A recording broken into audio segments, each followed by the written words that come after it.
Good morning, students. I'm well here, and I hope all of you are also well at your home. All of you must have seen the last lecture that was based on cell. Today it is the almost the final part of cell. If something is left, we will discuss it in our next class. But the motive is to conclude this chapter today. So let us start our discussion, that is cell. Last class में बेटा मैंने आपको बताया था कि cell discover कैसे हुआ था, सेल को डिस्कवर किसने किया था। वो एक बहुत इम्पॉर्टेंट है कि basis of discovery of cell क्या लिया गया था। Basis of discovery of cell क्या लिया गया था, तो हम कहेंगे क्या, basis of discovery of cell किसके लिए लिया गया था। तो हमारा आंसर सीधा सीधा क्या हो जाएगा आपको, bark of tree, bark of tree. Clear है। वहीं पर दूसरी ओर अगर हमसे कोई ये पूछेगा who discovered cell, who discovered cell, तो हम क्या कहेंगे बेटा, Robert Hooke. And when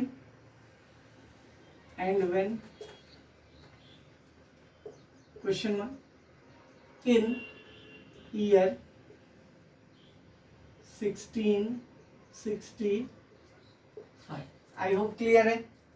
who discovered cell and when, तो हम कहेंगे रॉबर्ट हुक इन ईयर 1665। आज हम बेटा सेल के स्ट्रक्चर को पढ़ेंगे कि सेल का स्ट्रक्चर कैसा। ये मान लीजिए एक सेल है, सेल के अंदर मैंने आपको बताया था,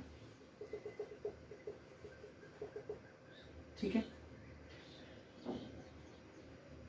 ये एक सेंट्रल स्ट्रक्चर है,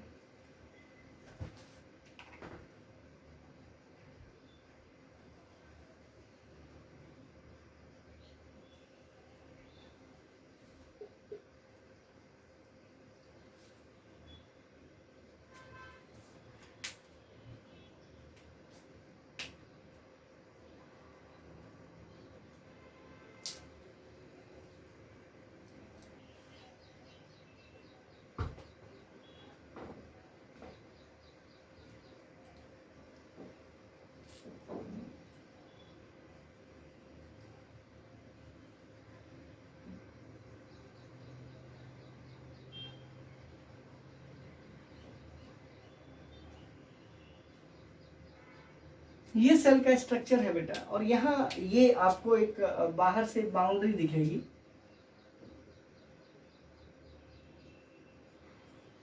ये बाउंड्री है बेटा, और ये भी एक बाउंड्री है, ठीक है।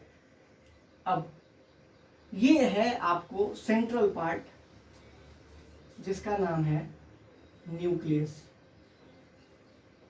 ठीक है बेटा।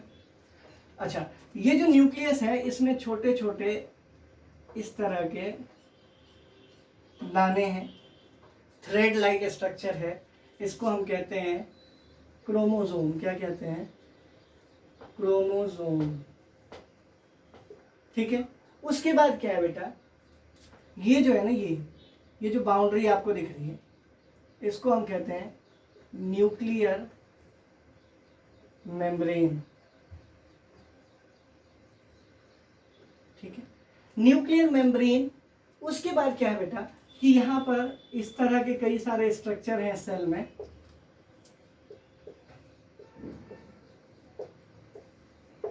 इनको हम इन जो ये जो स्ट्रक्चर्स हैं इनको हम कहते हैं वैक्यूल,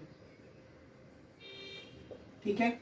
वहीं पर अब क्या है कि ये जितने भी वैक्यूल वगैरह हैं ये कुछ जेली लाइक स्ट्रक्चर होता है इस सेल के अंदर, इस तरह का।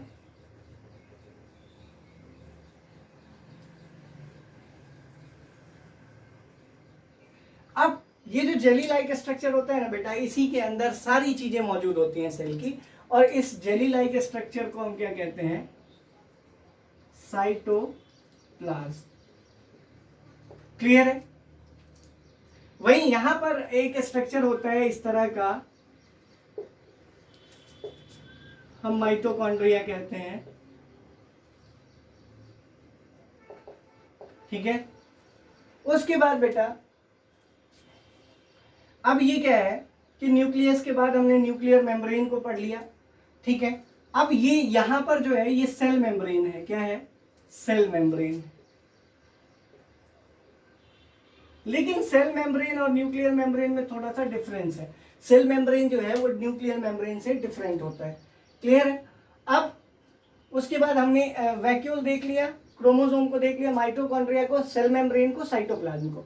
अब यहां पर अगर मैं एक एडिशनल लेयर लगा दूं, मान लीजिए ये वाला एक एडिशनल ब्लैक कलर का जो आपको डायग्राम दिख रहा है, ये वाला, ये एक एडिशनल लेयर है बेटा, इसको हम कहते हैं सेल वॉल, सेल वॉल, ठीक है। अब इनकी फंक्शनिंग को हम देखेंगे कि इनका काम क्या होता है। पहले तो मैं आपको एक डायग्राम के सहारे बता देता हूं, उसके बाद फिर हम इसके फंक्शंस को लिख कर समझ लेंगे कि ये क्या है क्या। सबसे पहले बात न्यूक्लियस की। न्यूक्लियस के बारे में ये कहा जाता है कि ये एक कंट्रोल सेंटर होता है। पूरा जो सेल है ना, ये इसी के कहने पर काम करता है। कहने का मतलब क्या है कि इसी के इंस्ट्रक्शंस पर काम होता है पूरे सेल के अंदर। पहली बात क्लियर है। दूसरी बात, यहाँ ये न्यूक्लियर मेम्ब्रेन क्या है। न्यूक्लियर मेम्ब्रेन का मतलब होता है कि एक घेरा जिसने न्यूक्लियस को बाकी पार्ट ऑफ द सेल से अलग कर रखा है। न्यूक्लियर मेम्ब्रेन एक ऐसा मेम्ब्रेन है, एक ऐसी बाउंड्री है जिसने न्यूक्लियस को बाकी पार्ट ऑफ द सेल से क्या कर रखा है, अलग कर रखा है, डिफरेंशिएट कर रखा है। अब इसमें और जो सेल मेम्ब्रेन है उसमें डिफरेंस होता है। इसमें डिफरेंस क्या है, ये पोरस इन नेचर होता है। न्यूक्लियर मेम्ब्रेन जो होता है वो पोरस इन नेचर होता है, जिसकी वजह से क्या होता है कि कोई भी चीज साइटोप्लाज्म से इसके अंदर आ सकती है, न्यूक्लियस के अंदर, और न्यूक्लियस से बाहर भी जा सकती है। लेकिन सेल मेम्ब्रेन जो है वो पोरस नहीं होता, वो ट्रांसपेरेंट नहीं होता, जबकि ये ट्रांसपेरेंट है।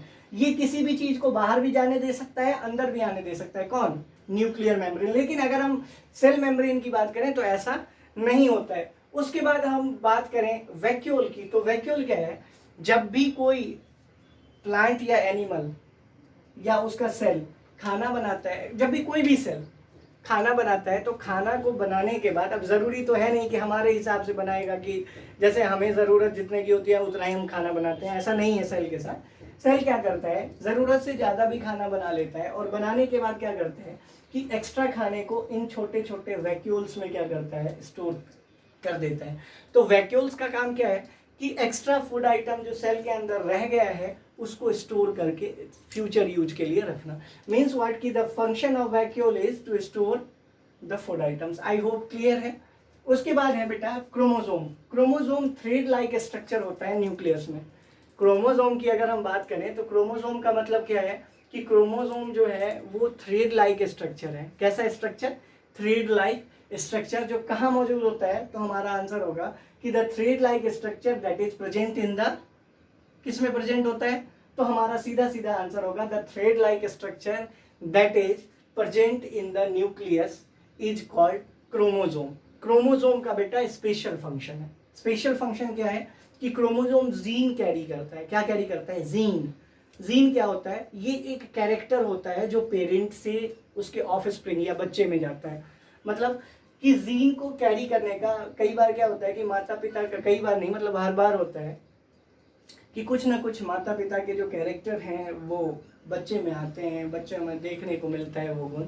वो किसकी वजह से होता है, ये यही क्रोमोसोम जो थ्रेड लाइक स्ट्रक्चर है उसकी वजह से। आई होप क्लियर है। उसके बाद आता है बेटा आपको सेल मेम्ब्रेन। कि सेल मेम्ब्रेन क्या है, cell membrane outer structure of the cell है जो सेल को पूरा करता है। मतलब कहने का मतलब क्या कि दूसरों से अलग करता है, एक सेल को दूसरे सेल से अलग करता है। कौन, सेल मेम्ब्रेन। क्लियर है, कोई प्रॉब्लम नहीं। उसके बाद नेक्स्ट पॉइंट क्या है, साइटोप्लाज्म। साइटोप्लाज्म के बारे में हम कहते हैं क्या कि ये एक जेली लाइक स्ट्रक्चर है जिसमें सारी चीजें मौजूद होती हैं। माइटोकॉन्ड्रिया, ये क्या कहते हैं इसको, वैक्यूल, ये सारी चीजें मौजूद होती हैं।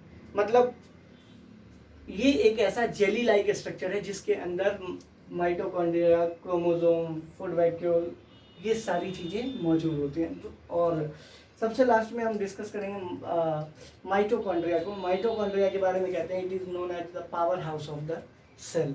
सेल का पावर हाउस कौन कहा जाता है? माइटोकॉन्ड्रिया। आई होप ये जो डायग्राम है, हालांकि ये रफ स्केच है, ये डायग्राम नहीं कह सकते, तो ये रफ स्केच जो है आपको शायद क्लियर हो गया होगा कि मैं इसको क्या कहना चाहता हूँ। अब इसके बारे में हम डिस्कस करेंगे, एक एक करके सारे पार्ट्स को जानेंगे, और सारे पार्ट्स को जानने के बाद हम एक बार डिफ्रेंशिएट करेंगे एनिमल सेल और plant cell. I hope clear है यहाँ तक। अब देखिए, parts of cell and their functions.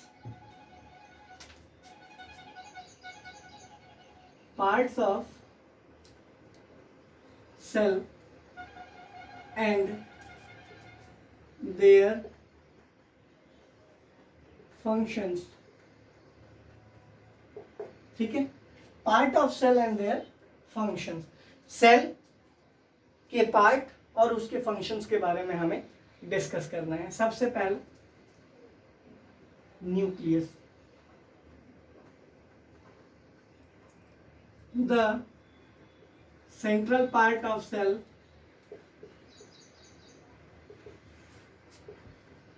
that works as the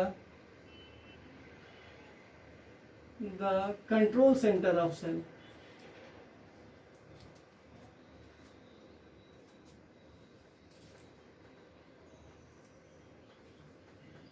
ठीक है बेटा, the central part of the cell that works as the control center of cell is called nucleus। दूसरा, nucleus के बाद दूसरी चीज क्या है? तो हम क्या कहेंगे? दूसरा है आपको साइटोप्लाज्म।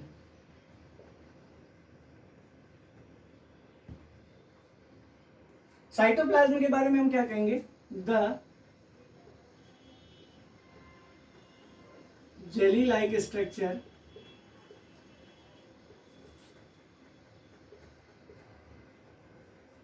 ठीक है, the jelly like structure in which all the organelles of the cells are present। organelles या फिर part of the या component of the cell are present।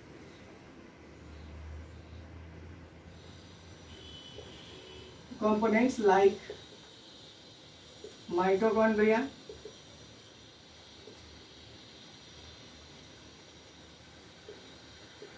उसके बाद vacuole, etc are present. Clear है? उसके बाद है बेटा तीसरा पार्ट। तीसरा पार्ट क्या है? पहला तो न्यूक्लियस था, दूसरा क्या था? साइटोप्लाज्म था। अब तीसरे के बारे में हम क्या कहते हैं कि तीसरा क्या है हमारा? तो तीसरे के बारे में हम कहेंगे कि तीसरा था हमारा आपको क्रोमोसोम। क्रोमोसोम के बारे में क्या कहते हैं? क्रोमोसोम के बारे में कहते हैं the thread like structure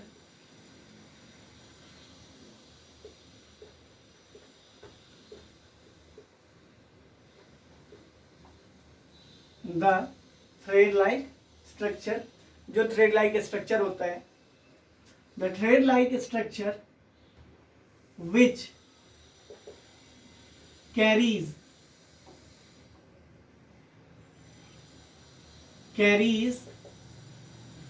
the genes. Genes के बारे में हम क्या कहते हैं कि ये पेरेंटल कैरेक्टर के बारे में बात कर रहे हैं। पेरेंटल कैरेक्टर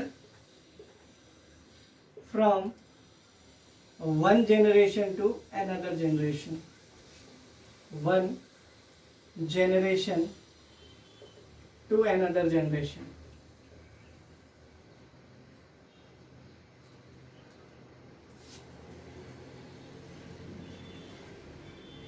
क्लियर है? Fourth point. फोर्थ पॉइंट में क्या है बेटा कि हमने वैक्यूल के बारे में भी डिस्कस करना था। वैक्यूल क्या है? It is the sac like structure in the cell, sac like structure in the cell,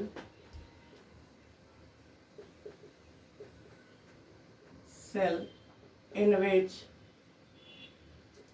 the food prepared by cell is kept.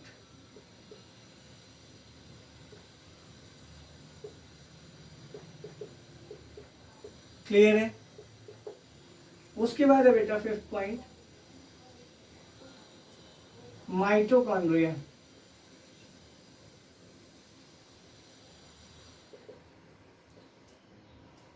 Mitochondria के बारे में हम क्या कहते हैं? It is the power house of the cell.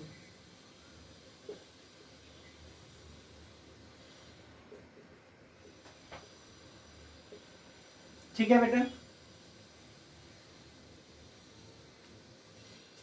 Sixth में हम discuss करेंगे न्यूक्लियर मेम्ब्रेन।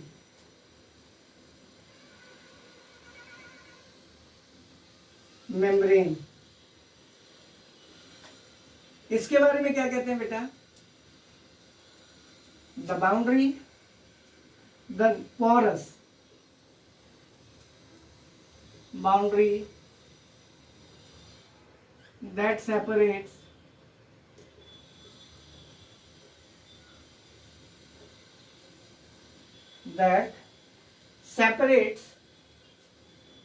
the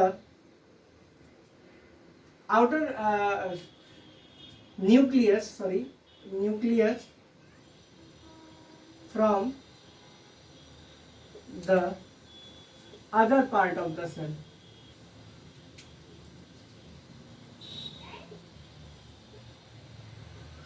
क्लियर है? उसके बाद सेवेंथ पॉइंट में हम डिस्कस करेंगे बेटा cell membrane.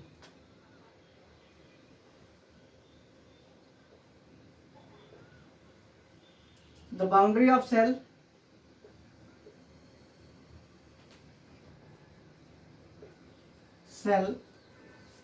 that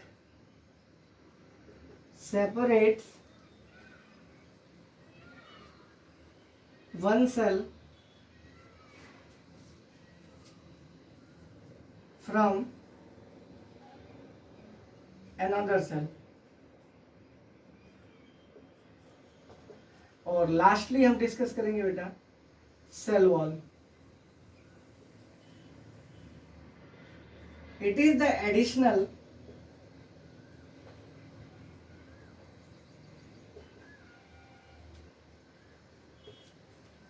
protective layer of cell,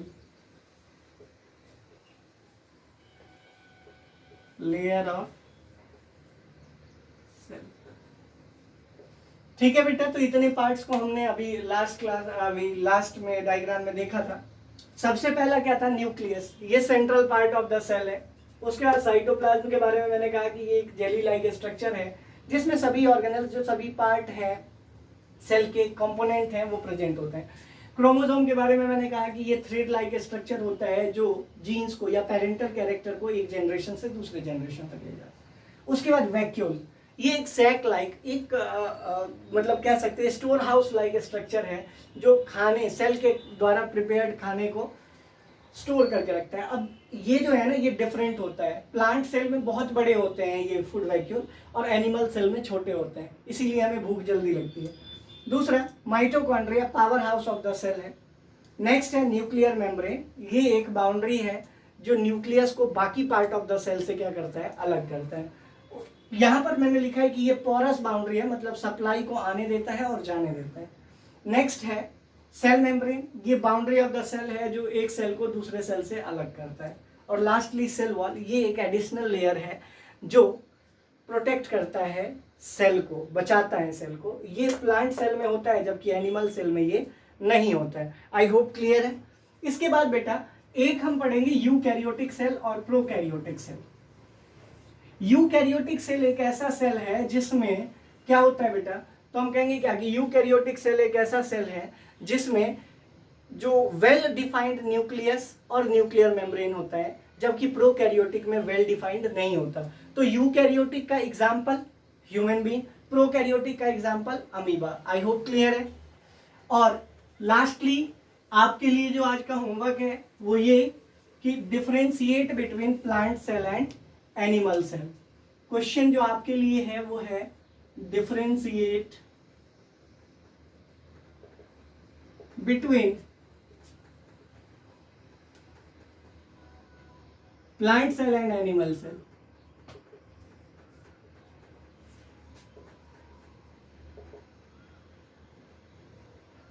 clear है? आई होप क्लियर होगा। नेक्स्ट क्लास में जब हम मिलेंगे तो इससे आगे डिस्कस करेंगे। Till then stay home, stay safe, God bless you.